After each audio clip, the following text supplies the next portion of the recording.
حضرت یوسف علیہ السلام حضرت یعقوب علیہ السلام کے بیٹے تھے۔ ایک دن انہوں نے اپنے والد سے کہا، اے ابا، میں نے خواب میں 11 ستارے، سورج اور چاند کو دیکھا۔ میں نے دیکھا کہ وہ سب مجھے سجدہ کر رہے ہیں۔ سورۃ یوسف آیت 4۔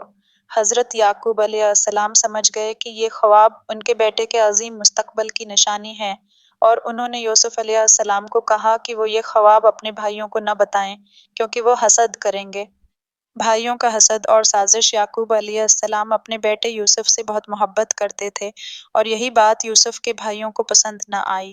ان میں حسد پیدا ہو گیا اور انہوں نے آپس میں سازش کی کہ یوسف کو راستے سے ہٹا دیا جائے تاکہ ان کے والد کی محبت صرف انہی کو ملے۔ انہوں نے اپنے والد سے کہا کہ یوسف کو ہمارے ساتھ جنگل میں بھیج دیں، ہم اس کا خیال رکھیں گے۔ یعقوب علیہ السلام نے پہلے انکار کیا مگر بعد میں راضی ہو گئے۔ بھائیوں نے یوسف علیہ السلام کو لے جا کر ایک کنویں میں گرا دیا اور واپس آ کر جھوٹ بولا کہ یوسف کو بھیڑیا کھا گیا۔ ثبوت کے طور پر انہوں نے یوسف کا قمیص خون میں لت پت کر کے دکھایا۔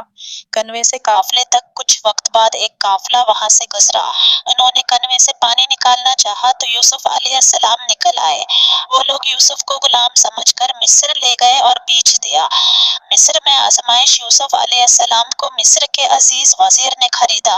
ان کی بیوی زلیخا نے یوسف علیہ السلام پر فتنہ ڈالنے کی کوشش کی مگر یوسف نے انکار کیا۔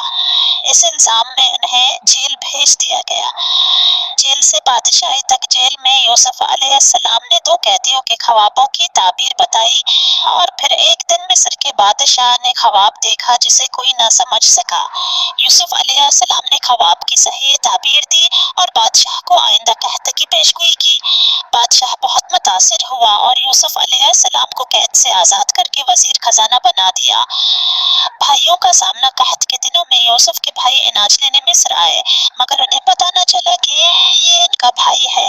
یوسف نے ان سے نرمی سے پیش آ کر ان کے چھوٹے بھائی بنیامین کو بلایا اور پھر ان سے سچ نکلوا لیا۔ جب یعقوب علیہ السلام کو خبر ملی کہ یوسف زندہ ہے تو وہ مصر گئے اور سب بھائیوں نے یوسف علیہ السلام کو سجدہ کیا۔ وہی خواب پورا ہوا جو یوسف نے بچپن میں دیکھا تھا۔ سبق اور پیغام۔ حسد انسان کو گمراہی کی طرف لے جاتا ہے۔ صبر اور استقامت ہمیشہ کامیابی کا ذریعہ بنتے ہیں۔ اللہ اپنے نیک بندوں کو ضائع نہیں کرتا۔ معافی دینے والا اللہ کا محبوب بندہ ہوتا ہے۔